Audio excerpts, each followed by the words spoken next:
Does that look good? Yes. Okay. All right, I'm going to start it. You good? Yep.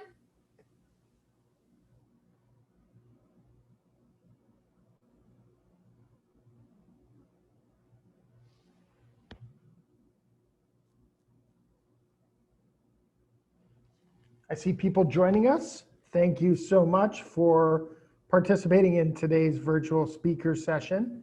We are going to be going live here in just a minute, letting the Zoom room fill up.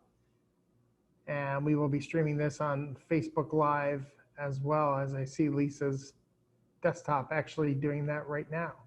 So, but welcome in everybody. As usual, tell us who you are and where you're from in the chat box. We have a great presentation lined up for you today. We have LaVarr McBride with us from Penn State Fayette, the Everly campus, and he has a fascinating topic that we will be diving into in just a minute. Again, welcome to the virtual speaker series.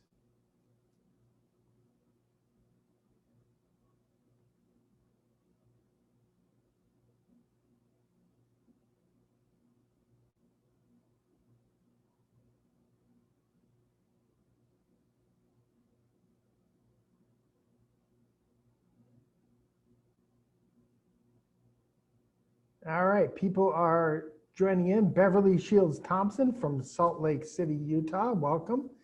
I see Nicole from Ohio. Pete Sheridan, a regular here on the speaker series from Blandon, Pennsylvania. Good to see you all. We were just talking about Utah, Beverly, and the time that LaVarr spent out there. See Lauren Wright, one of my colleagues at the Penn State Alumni Association, joining us. Welcome, Lauren. We will be getting started in just a minute. If you have questions for LaVarr, please drop them in the Q&A tab in your Zoom toolbar there at the bottom of your screen. And we've also put information in the chat box about closed captioning. So if you want to customize your closed caption for this event, click on that link in the chat box and you can customize your caption experience.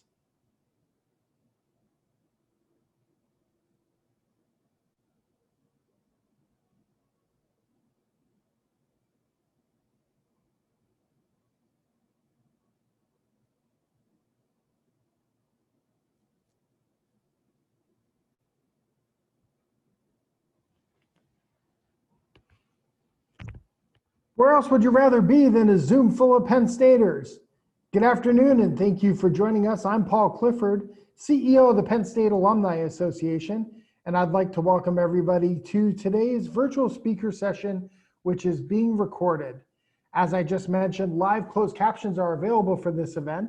You can access them by clicking the closed caption button at the bottom of your Zoom video window, and then clicking Show Subtitle. You may also customize your caption view by clicking the stream text link that's posted in the chat.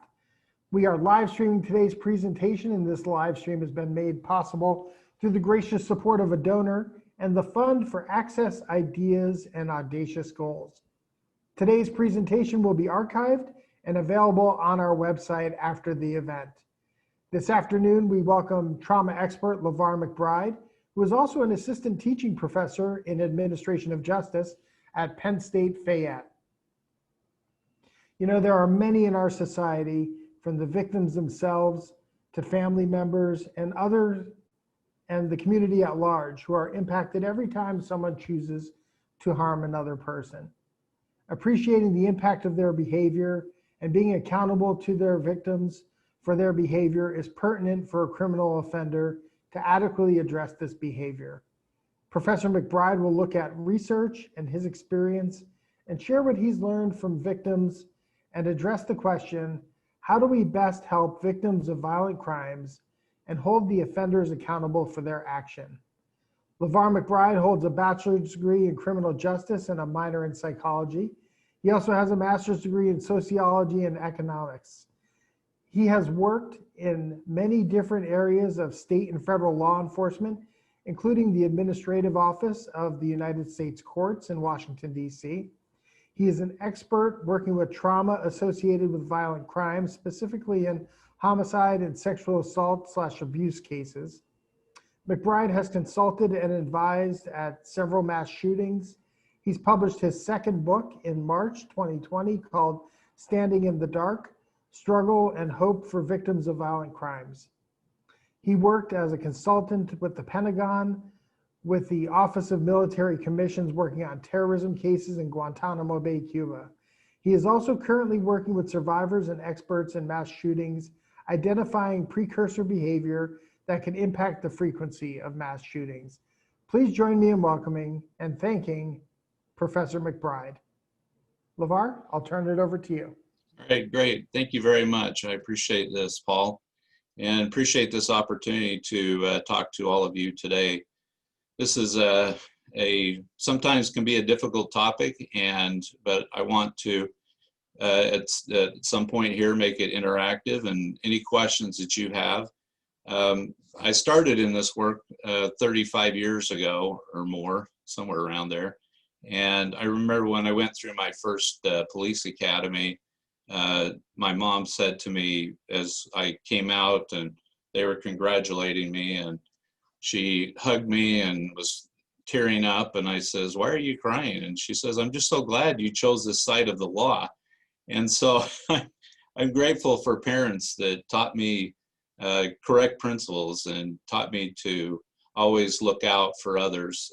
When I was a small kid in elementary school, there was a kid on the park in the playground that got hurt, and he went into the school, and I went with him, and this kid was crying, and the teacher and the principal were trying to console him, and I was making faces at him, and I was standing there by him, and he was a little friend of mine, and he started laughing, and the principal said, "Stay in here because he seems to be doing better when you're in here with him."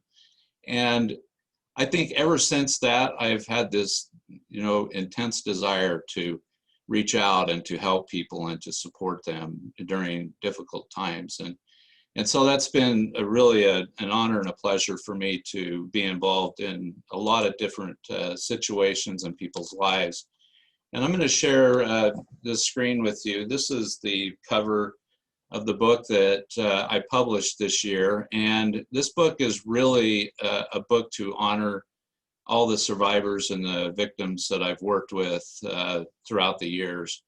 Of course, it's only a representative of many that I have worked with, but these are individuals that were willing to share their story and to be interviewed by me, as well as the research that I did around each of their cases. And it was a journey that it's indescribable, the amount of peace that it gave me to write this book. I know it's kind of a dark title, Standing in the Dark, but as you look at this picture, you can see this person walking from a dark place into the light. And the thing that I have found most prevalent in the work that I've done with survivors in criminal behavior and crime is that many of them are in these very dark places, and they don't know who to turn to. They don't know how to react or how to respond in a courtroom. They don't know what's going to happen if the offender who committed the crime against them is going to get off and not be charged with anything or be found not guilty for the crime. And so there's so many different emotions and different feelings that these survivors have when a crime has been committed. And oftentimes they say, how will I ever get relief from this? And how am I ever going to move forward and find this pathway for myself? And a lot of them say that key word, for myself. I don't think that me or any expert can point that person in a direction and say, this is the way you need to go. This is a personal journey, and it's a pathway that each person has to take. Now, we can provide them tools, we can provide them the support that they need, But really and truly, the way that I have found in all the work that I've done and the many, many victims that I've spent time with is that we help them to find their own path. And that once they've found that path, that's them coming out of that darkness into light. And they begin to realize that even though I will live the rest of my life with the knowledge of what happened to me, I also know that I can manage this, that I can move forward, that I can find that pathway that's going to bring me light. I can, start new relationships. I can mend old relationships. There's so many different pathways for these survivors. And I think we as professionals and we as family and as communities around victims of crime, the thing that we need to remember is that we don't know that pathway, but we need to develop those relationships with them and help them through communication and them sharing their stories. And I found in my work that sharing stories is so powerful. I'm going to give you some examples of this through some of the cases that I've worked on, but I wanted to talk about some things. I love Fred Rogers. I was a big fan of Fred Rogers when I was growing up. And I really liked this statement he read. And of course, all of you can see it, but I just wanted to kind of pick it apart for a minute. He begins by saying, anything that's human is mentionable, and anything that is mentionable can be more manageable. The fact that sometimes we as human beings have a tendency to internalize things that happen to us, and we don't recognize the power and the strength that comes from being vulnerable and sharing those stories and kind of releasing that from inside of us. There's been many examples. I've heard several talks throughout my life about, comparison of I remember one talk in particular was talk about trash and the fact that a garbage dump can become a beautiful park. This speaker was out of a town I grew up in Idaho, and talked about, where the garbage dump used to be is now a beautiful park. And he said that, that's where we dump all of our trash, but it can also turn into a beautiful thing. And then compared it to the park, and that we don't have to end up, feeling trashed the rest of our lives, that we can actually come out of that awful place into a beautiful place. And I love that comparison in the fact that, when we need to get rid of that stuff that's inside of us, and that helps us to become into a position where we can manage that trauma that's happened in our lives. I like what he went going on further. When we talk about our feelings, they become less overwhelming, less upsetting, and less scary. And I can give you example after example of this and how survivors have been able to share their story. And I sat one night in a room with probably about 15 survivors, 2 different homicide cases. And as we went around the room and as we were talking, we ate pizza before we started, and then we had this. And at the very beginning, it was, everybody was not sad, but everybody was just, they didn't know each other. There was, a lot of emotion. But by the time we finished, these people were hugging each other. They were holding each other. They were saying how much they appreciated what they said. And it was a completely different feeling after many of these individuals were able to share their story and to share how, they have been trying to deal and cope with what happened to their family member. And to know that there are other people that are out there that have experienced the same things that they've experienced, or the lessons that they learned from each other. And you put 2 survivors in a room together, it's amazing what they can learn from each other, and how it helps them and guides them in their pathway of finding resilience and finding that pathway for them personally. I wanted to just briefly talk about and give you some examples of this, and many of us that work in trauma know about these 3 E's of trauma, that there's an event that occurs, the circumstances, the threat, the harm, the potential harm, and then the actual experience, the individual's perception of that event. So the event happens, and then how does it shape that person? How does it, what happens to that person once they've been traumatized? And what is their own personal perception? That's really important. And one of the reasons that's so important for us to share and to talk about when we've had a traumatic experience is that we begin to regain that power. And so the effect, which is the 30, is how is it going to affect you? How are you going to let your trauma affect you? And as we know that there are many avenues that trauma victims and people who have experienced trauma, the direction that they can go. I remember at 9/11 when we had that awful day when our country was attacked. I was working in Washington, D.C. at the time. And I remember trying to get out of our building where I was at was right next to the Capitol, to the grounds of the Capitol. And we know that Flight 93 was potentially going to be flying into the Capitol.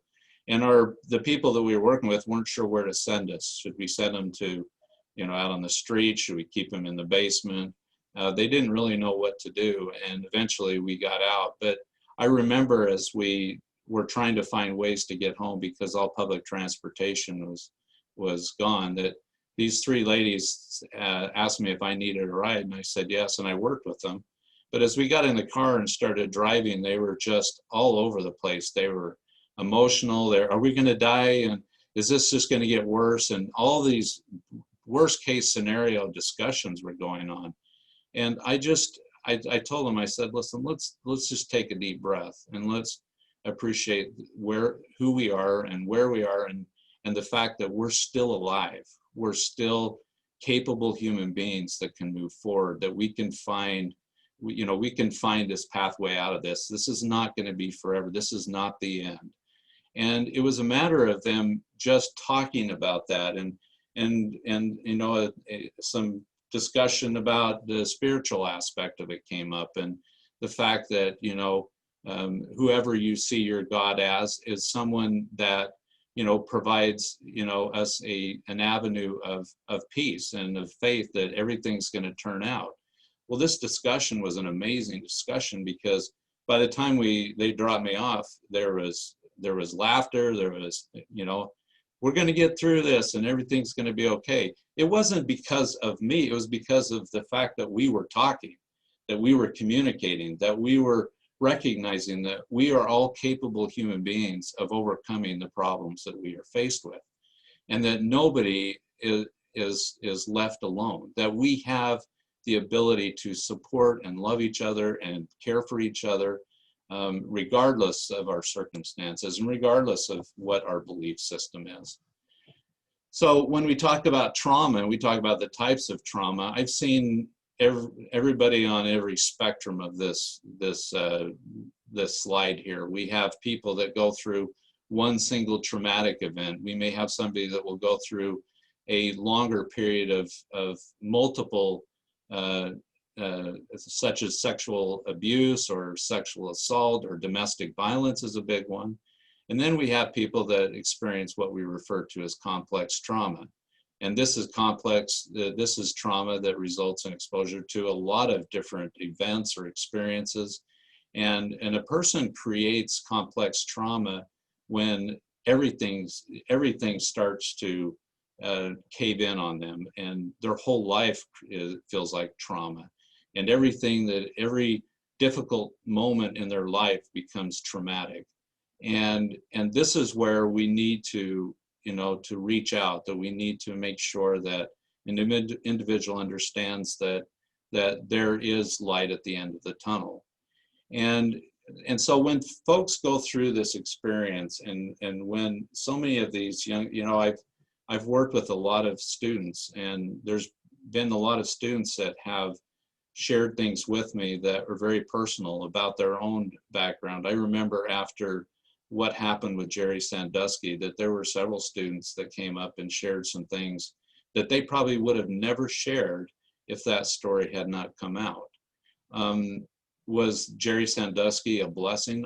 I'm not going to go there, but I am going to say that when things are brought out, when we talk about things, it's amazing the experiences that we can have as an individual, of gaining strength, of gaining that ability to overcome any problem that we are faced with, and that we can move forward. I mean, in my own life, in my own family, my beautiful wife, Carol,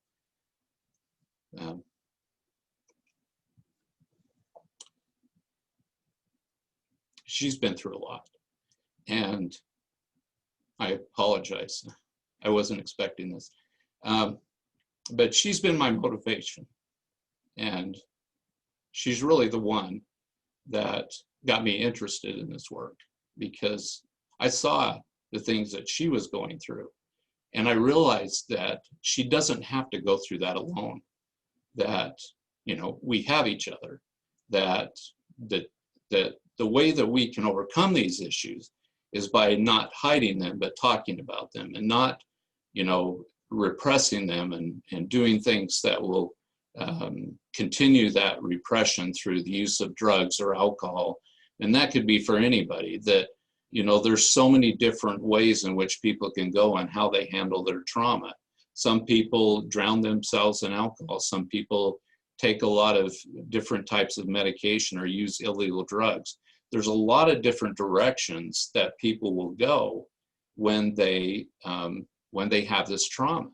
And so that's where we come into play as a community, as people that are surrounding these folks that have had these difficult times, because we not only have experience because we've probably faced our own trauma, but we also can be that arm of support to help them to realize that they're not alone.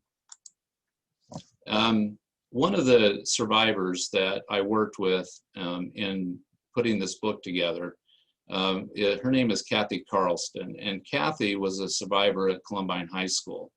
And Kathy and I continue to stay in contact with each other, but she said she started a website, and I love this website. In fact, it really got me connected with several survivors of the Columbine High School shooting. And we have met together. We have talked about ways in which we can get the message out there to get support for these folks that go through these difficult times. But Kathy started this website where she invited members of the Columbine High School who wanted to share their story to be able to share their story. And there was a part in her, on her website, and I wanted to share it with you. You can go to her website. It's resilienthope.org. I have the citation there at the bottom. But she goes, resilient hope provides survivors with a safe, private space where they can take refuge, feel understood, and find resources to help them heal. When these viewers feel ready, and this is a key, when they feel ready, you can't force anybody into this. They have to feel it. They have to want to, and we can be there to support them. And by supporting them, that really is what's the best thing we can do to help them to move forward and to feel ready. So Resilient Hope invites them to share their experiences of resilience, having a place to share a journey towards healing. Survivors will be able to turn their darkest times into beacons of hope for others. And this is a real key thing that I wanted to share, and that is probably one of the bigger things, is that by sharing our story, the survivors will be able to turn their dark times into beacons of hope. And a lot of people will ask me, well, how do we help the offender to not commit these crimes again? You know, statistically, we're in the 90th percentile of people that are released from prison. So we have a lot of people that commit very horrible crimes that are released from prison. And a lot of survivors are always concerned about, well, what happens when they get back on the street? What if they commit a crime again? And what if they come after me again? And so those are real problems. Those are real emotions that a lot of survivors have of violent crime is, what's going to change these people? And I've been involved in some effort recently with respect to what we refer to as restorative justice, where I have been involved in a dialogue between victims and offenders where they're in the same room and they're having these discussions and it's an opportunity for the survivor to be able to share how this crime has impacted their life, how they have dealt with the loss of their loved one because of the crime that this person across the table from them has committed against their family. And I've watched as the interaction a couple of summers ago, well, not last summer, I was involved in one where the survivor was there with the offender and they spent almost 8 hours together and talking about the different things that they have been through in their lives and the different problems from both the offender and the victim. I have never seen anything, so healing for the survivor. When we got out of the prison, she hugged me up and she says, "I want to thank you for this opportunity." She said, "This is the first time since my loved one was murdered that I feel a relief of that pain, that I've been able to share with him how I felt, that I've been able to better understand how this crime was committed and how it happened." And that is something you cannot do in a courtroom. This is something that took time. It took time for this offender to realize and to recognize that he is responsible, 100% responsible for the crime he committed. Does it mean when he shares his story and says he's sorry that he should get some benefit from that? Well, the benefit is a personal recognition that he is accountable for his crime and that now maybe he can take what has happened and help somebody else, help other inmates to understand that you can change your behavior or learn to control your behavior.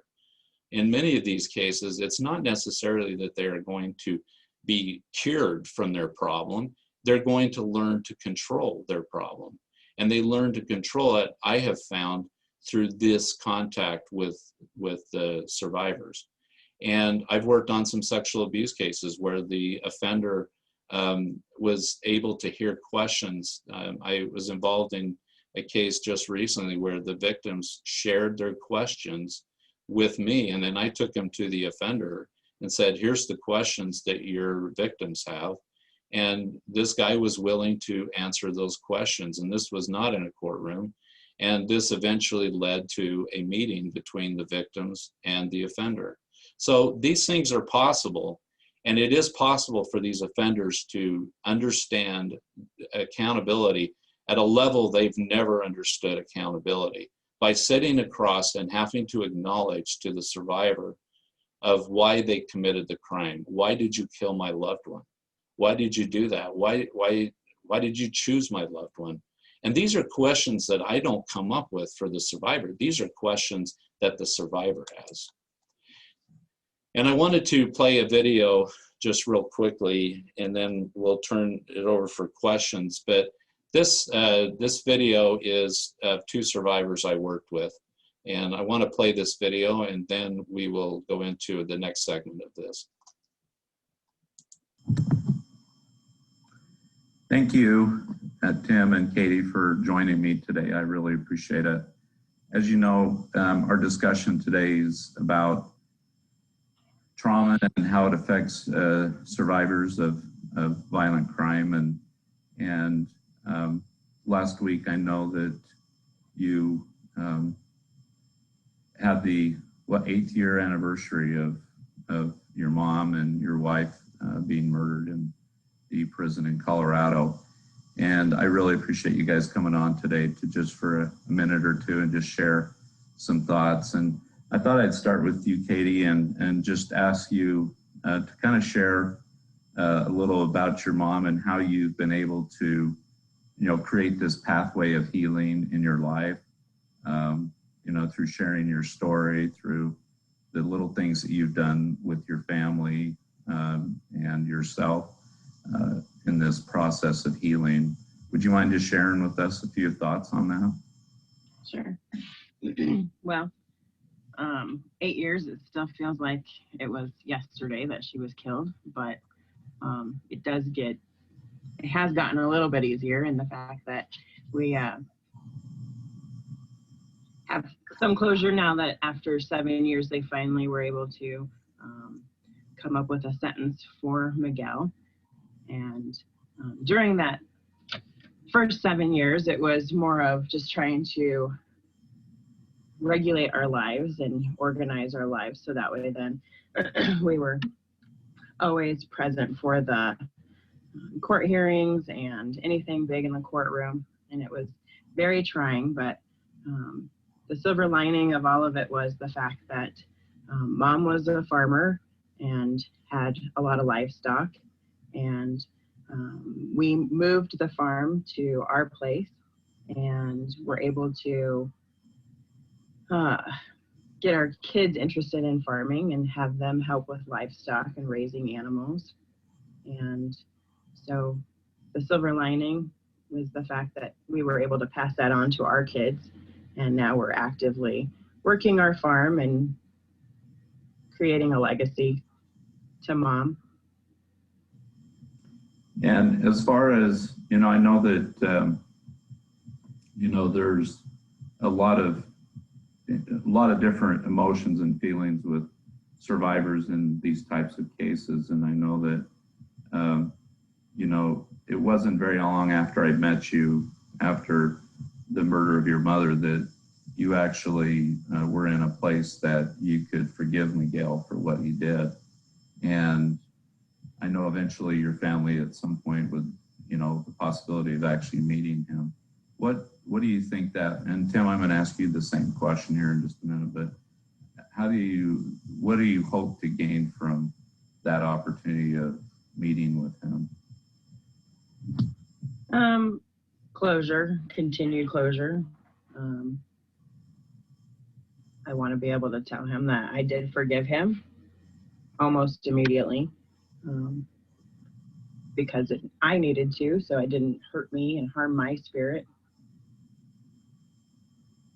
And tell me what it's like to tell your story. What is it like? I've had you do it in classes and on campus and other things, but what's that like to tell your story to others? How does that affect you?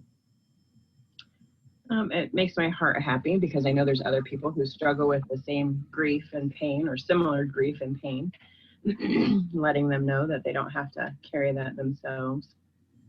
I like being able to continue to talk about my mom and all that she did and what she's taught me, and kind of helps keep her memory alive. But I really like being able to connect with others that carry that grief and that pain.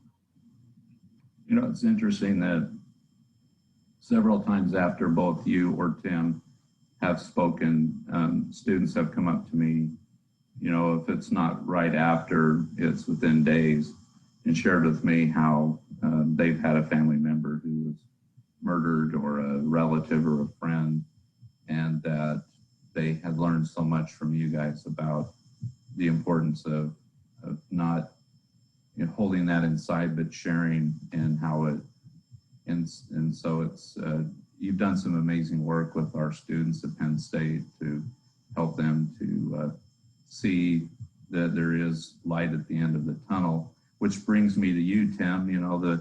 The name of the book that I wrote was, Standing in the Dark, but the picture on the front shows a guy coming out of the darkness into the light.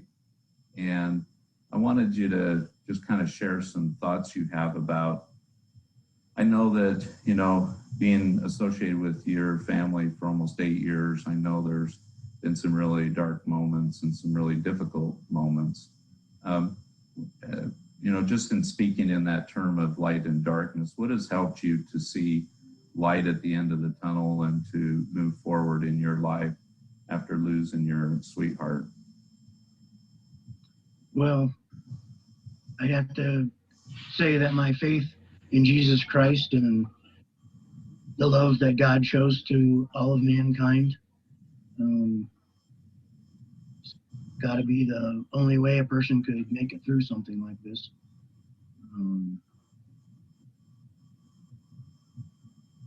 It's extremely difficult, but if you have some faith and can lean on God, He'll show you how you can grow and His purpose for your life.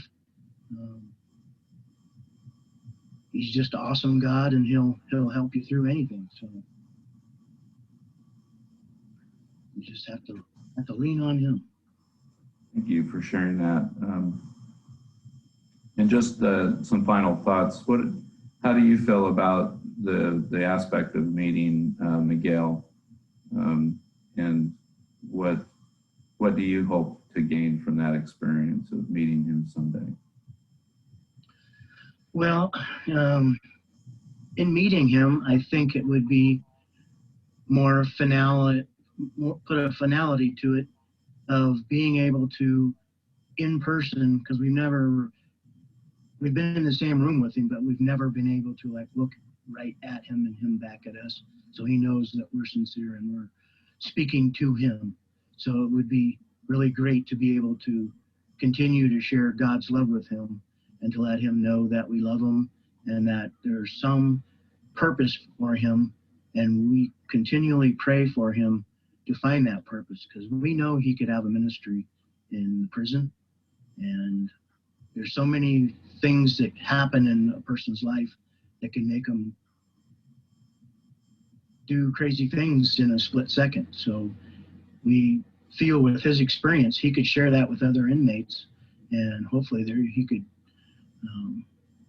win people to Christ, and he could have a better tone in the prison through his experience, and he could probably save lives in the long run by sharing his story. Well, thank you so much, you guys, for taking a few minutes. I know that you're actually on this webinar right now, and participating through this Zoom that we're doing, but I really appreciate you taking this time to take a few minutes and share your thoughts. Any last words that you want to share with this audience, and either one of you? I just want to be able to state that if someone is struggling with someone who's been murdered, I just want you to feel safe going and reaching out, because there are people out there that want to be able to hear your story as well, and be able to encourage you to be able to talk about your burden that you're carrying. All right, Tim, any last thoughts or words? No, I just have to agree with Katie. Just don't carry the burden. Don't close yourself in. It's very, very difficult, but try to reach out to different people and don't close yourself in. All right. Thank you so much, both of you. Sure appreciate you. All right, so that is just an example of, I wanted to just share a couple of thoughts from those survivors of how it is for them to share their story. So I know, Paul, that at this point there's probably some questions that people might have, and I apologize, I probably went over a little bit too long on that. But No, that's we wouldn't have had it any other way. Really powerful message that you shared, and a powerful story from those survivors in that video. We do have a number of questions that have come in, but I first want to start with maybe just a basic definition, because we hear the word trauma used in a lot of different ways and for a lot of different situations, whether it's the situation we're talking about now or when it's kind of health or injury related. How do you define trauma? For me personally, anything that shocks the conscience, that puts you to the point where it brings you to your knees. I mean, it could be a death of a loved one. It could be a car accident. I mean, there's so many different levels of trauma. But for some people, like, for example, a car accident might affect me differently than it affects you.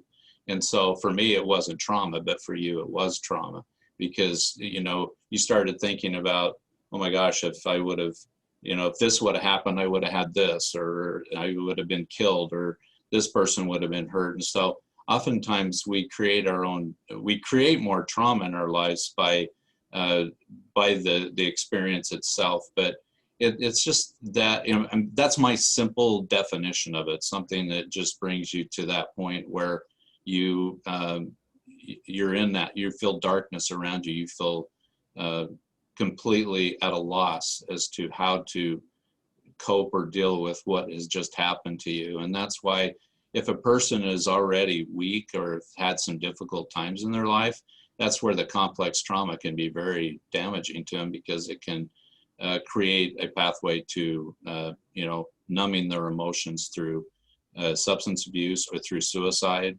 And so that's a simple way for me to explain what trauma is, and from my perspective. Yeah, and that was really the reason that I asked the question, was to kind of dive into how kind of all traumas aren't created equally, and how people recover or respond to trauma is not created equally. And so that was really what I was trying to to get at, was how, people's ability to cope with the things that happen in their life is all relative, right? It's relative to their past experience, to their to how kind of what their individual makeup is. How do you kind of determine all of that in developing kind of a path to recovery, right? Some people's path is going to be a little bit quicker, some might be a lot longer. There was an individual that I worked with, his son was murdered. And for 10 years, he had lost his faith. He started substance abuse. He was just going down this road that was just taking him nowhere. He had stopped he was a very strong Catholic with his wife. They went to church every week, and he just stopped going to church. He stopped believing in anything. And his son came up to him he had two sons, and the one son came up to him and said, "Dad, we need you. You are our father, and we can't lose you." And it was like extremely impactful to him to hear that, and to realize that there are other people depending on him to be a father. And he said, that really started me. And he says, then you and I met, and you said to me, and this is I think important too to remember, is that we as experts sometimes think we know the direction that we should send a survivor, but we need to listen before we give them any thoughts on that. And so I just said to him, I says, what do you need? What is it you need? And he goes, I need to get my message out there. I want to be on Fox News. I want to be on CNN. I want to be on all the news. I want my message out there. Well, within 2 months, we had him on CNN. We got him on CNN. We got him to be able to share his story. And he came off of that on the biggest high, and he says, this is my message. This is what God wants me to do. This is what I need to do. I need to support my family, but I need to make sure everybody hears my story and everybody hears my message. That was his pathway of healing, is recognition of his son, what his son said, but also to get his message out there. So that's an example of that. That's an important piece that you bring up, is that oftentimes when trauma happens, and trauma happens to a family, a lot of people's kind of support systems break down around them, right? Because they're all experiencing the same loss, right? And so where that person was in a situation where they lost a brother, right? And they would normally turn to a parent to help them cope with the trauma. Well, the parent's also dealing with that. And so these traumas that hit families kind of break down support systems that are in place. And I shared with you off screen some of my personal experience with some of this. And part of it was, the hard part for me was not only just losing a brother, but then there was the trauma of watching parents have to deal with that loss, right? And then there was kind of the loss of the support system around you, because the way people deal with it is very different. In our case, my family my parents kind of dove into the court case, and then they dove into advocacy around, my situation was a drunk driver, advocacy around drunk driving. But how do you, is that something that is common that you see? And how do people, it's often, they need to kind of reach out to people beyond their current support system to get the help that they need? A real good example was a case in Utah. I got to know the mother of Rachel Runyon. Her name was Elaine Runyon, and her daughter was murdered when she was 5 years old. And the difficulty that family went through, and she talked about the need of reaching outside of the circle and getting help from outside. There was another couple that I was working with on their case it was another homicide case, and their relationship actually ended in a divorce. And the case went on for several more years, and I was talking to the father one day, and he said, I can see now that the importance of the strength of a family and how important it is for a family to be strong. Because when you have trauma introduced into a family that's already struggling, then it creates even more trauma, which then resulted in my wife and I getting divorced. And so, you know, he said I should have reached out sooner to get help. I mean, we have so many great folks out there that deal with trauma every day, that are therapists that have the skill to listen to what the survivor is going through and to point them in that direction, that they will find their path. But yes, absolutely, they have got to reach outside, because a lot of them will say, I can handle this, I can deal with this, and so they just internalize it, or they keep it within the family. And this is what happens in sexual abuse cases is a lot, is that everybody doesn't want to talk outside the family about it because they don't want to get out that their family has this problem. And that's why we see a lot of devastation with sexual abuse in the home, or domestic violence in the home, because it's not outside the home. It's not getting the support they need on the outside, and they try to deal with it inside, and it just gets worse. It doesn't get better. You know, you talked about earlier, and it was a powerful moment in your presentation when you talked about kind of the why behind the work that you do and your family's kind of personal experience with sexual abuse and sexual violence. What's the most valuable concept that you could tell a sexual abuse survivor? That it's not your fault. Yeah.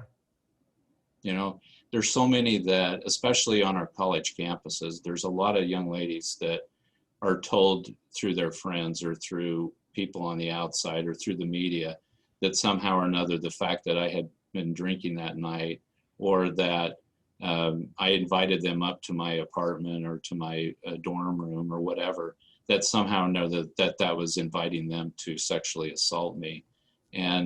But that's what a lot of people think. Well, they invited her, or she invited him up to her room, so she's got to be responsible for what happened. No, it's not a responsibility, and that is the most. And a lot of these cases, unfortunately, are not going through conviction.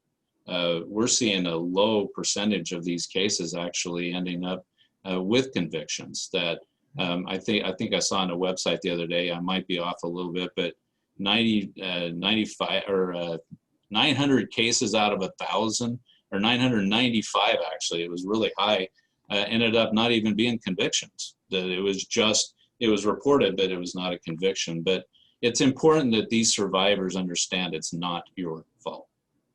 You said no, and no could be said in many different ways.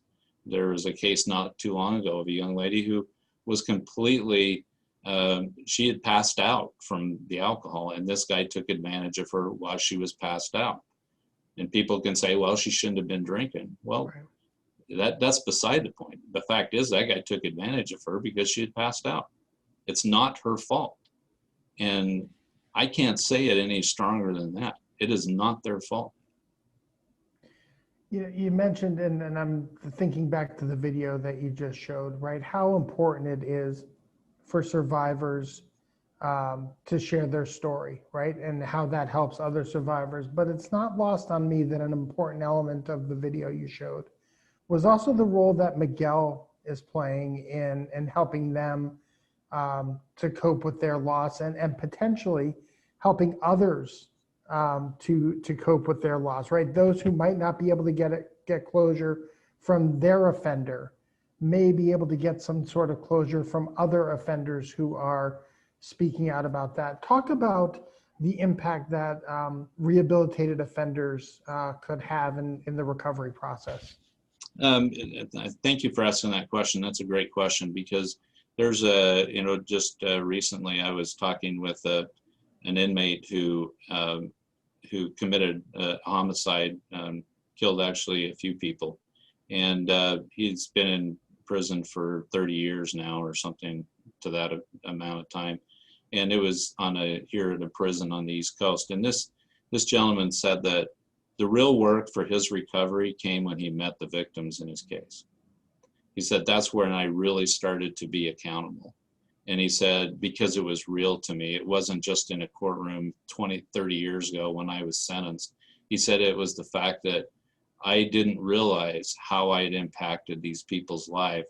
And now, I mean, this guy is in his 70s, but now he's part of a program that we started here in Western PA. It's called Bridges to Life, where survivors go into prisons and they share their story with inmates. We're talking, 14 weeks that victims and survivors sit in the same room with a curriculum, and they talk about the things that they've done. And these offenders begin to see the bigger picture, that it's not just the fact I got caught. It's not, one guy came up to me after a Bridges to Life meeting, and he said, LaVarr, for many years, I've looked at my victims as an object, but they're mothers, they're daughters, they're people. They're people that have people that love them.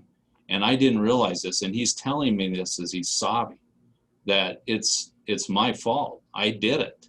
Well, if we can have that kind of impact on inmates and their recovery by allowing the process of them, even if it's through a letter, understanding the impact that their behavior.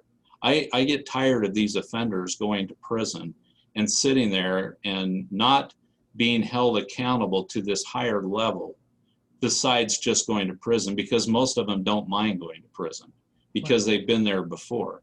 And to have to face their victims and these survivors is truly life-changing for the survivor and for the offender. And whether it's through a letter, a correspondence, where they never meet, but they have that opportunity to be accountable. I've been in the system long enough, and I think I can speak from experience. I have never seen anything more impactful to change an offender's life, to help him to learn to control his behavior, than the impact that he's had on the victims that were in his case. You talk about, and I think we focused a little bit on recovery from the angle of helping adults recover. But children experience this kind of trauma in a much different way. And I'm even thinking of children with disabilities like autism and how they might deal and be victims or witness crimes. How does the path to recovery look for children? The pathway is actually to help them to feel more normalized, that there's not something wrong with you. It's more of kids are resilient, and if we give them hope, if we give them encouragement, if we laugh with them, if we play with them, if we provide that pathway for them, but also give them the ability to know that it's okay to talk about it. It's okay to talk about how they're feeling, and that's not abnormal. It's not abnormal to feel that way. And if you have those kinds of communication with your child, aside from a good child therapist who can help that child learn those skills of sharing their story with their family, or when they're having those difficult moments, that we see the resilience in children much better than adults. That the children, if they have that good support system around them, we've seen some great results from children coming back from that type of, from either abuse, sexual, physical, it doesn't matter, any type of trauma in the home. or impacted by a sex offender of some sort, then, but yes, but it's mostly about helping them to feel normalized, to help them to realize that, I'm okay, I'm going to be okay. Yeah, this happened. They're never, probably a lot of them are never going to forget it. And the children that are, with disabilities, especially those that, may not even be capable of understanding right from wrong, who are abused or have those problems. Again, it's arms around them, supporting them and giving them structure and helping them to feel wanted and cared for. There's nothing better than our arm around a child who's suffering and letting them know that they're in a safe place. They have to feel safe. And that's what we need to do, is create that safe environment. You look at, you turn the television on today and you can turn to any channel and see a TV show talking about crime, right? One of the most popular segments in podcasts is the true crime segment, right? People are interested in this. People are looking at unsolved mysteries and unsolved murders, right? Some of this has become normalized within our society, in that we can wrap our minds around some of this, right, intellectually. But there are still things that I think are unexplainable, and maybe we focus the last couple minutes on that unexplainable, right? The unexplainable of somebody going to Las Vegas and opening a window at a hotel and shooting into a crowd, or a terrorist walking into a busy marketplace and detonating an explosive device, right? That's unexplainable, and yet you have in your background working with victims of both of those situations. Are those situations in any way different than what we're talking about here in some of the in kind of individual sexual abuse or murder, or how do you explain kind of those unexplainable acts? Just recently, I was thinking about this. I on the day of the Aurora Theater shooting, I was actually in Colorado on another case, and I was staying in a hotel across the street from the theater where this happened. And I ended up spending several hours with the people coming out of the theater that had experienced this, from being witnesses to family members that were caught up in the shooting. And I remember one mother said to me, she says, "I'm never going to be the same."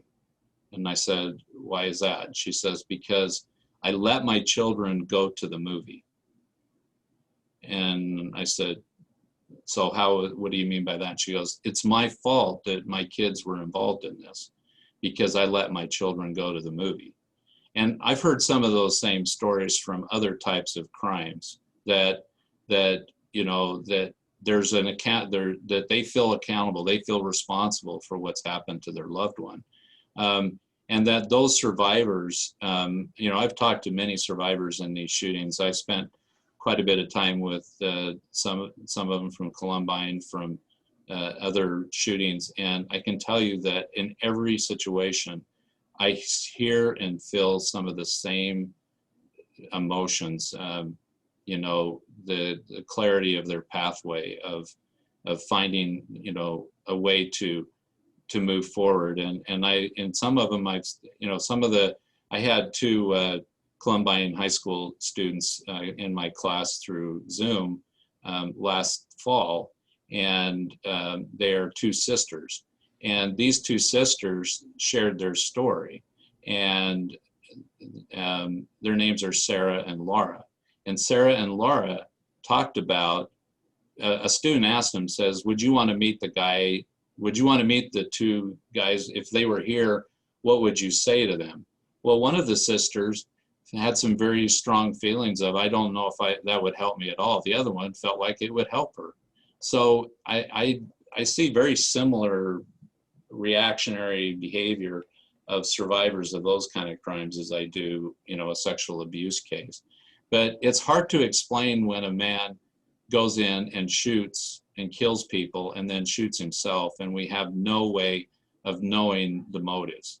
And that is probably one of the more difficult things I think that we are dealing with when it comes to crimes of that nature, of mass shootings or serial killers, is that we really don't get that finality that Katie was talking about, because she will have the luxury of sitting down with him and asking him those very important questions as to why did this happen? And for some people that's really important, for others it's not. And so I've seen in the mass shooting cases that I'm still dealing with victims that think it would be helpful, and others that say it's not good. It wouldn't be helpful for me to go through that experience. And also that their pathway of healing is very similar on both. But it's real interesting that, you know, some of these guys that have ended up, you know, dying, and then the survivors having those questions unanswered is really a hole in that healing process for them, of wanting to know why. Because that's one of the biggest questions I've ever been asked, and I don't care what case it is why. Why did you do this to me?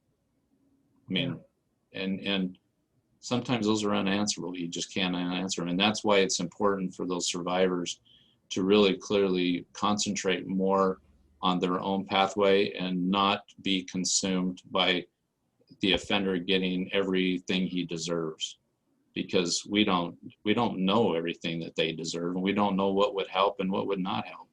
But we know for ourselves what we need as a survivor in those. And so if we can get, we try to help survivors realize that, yes, that's part of your healing, to have a finality to the court process, but sometimes there's no finality to it. So if you're relying on that for healing, it's not going to happen. You know, I don't say that, but that's how we direct them, is that you've got to find your own pathway aside from what happens with the offender. Does that make sense? It does. Absolutely. Absolutely. We are up against the end of our time. We have a couple other questions that have come in, but we are going to be sharing your contact information with those who were on today. There'll be a follow-up email. And if they want to reach out directly with some of their more specific questions, we'll provide that information to them. How can people find out more information about the work that you're doing, or about some agencies that might be available for survivors to help them through these types of trauma? Well, the best thing I can tell most people, you know, depending on where their area is, where they live, Pittsburgh has, you know, over here on the western side of Pennsylvania, Pittsburgh has a office for victims of violent crime. It's a great organization. You know, I don't know if I hit the complete specific title of them, but they're really good because they deal with all types of crime and victims, and so they're very big support. You know what? If you're just starting from scratch and don't know where to turn, really one of the better places to go to is the you know, social services in your area that deal with counsel. Like at Penn State, we all have at each campus, we have a school counselor that's available, and it's usually those people that have the knowledge to then send others out to other organizations. I mean, you know, and we have here on our campus Amanda Collins, and she's phenomenal at giving these students resources outside of the campus.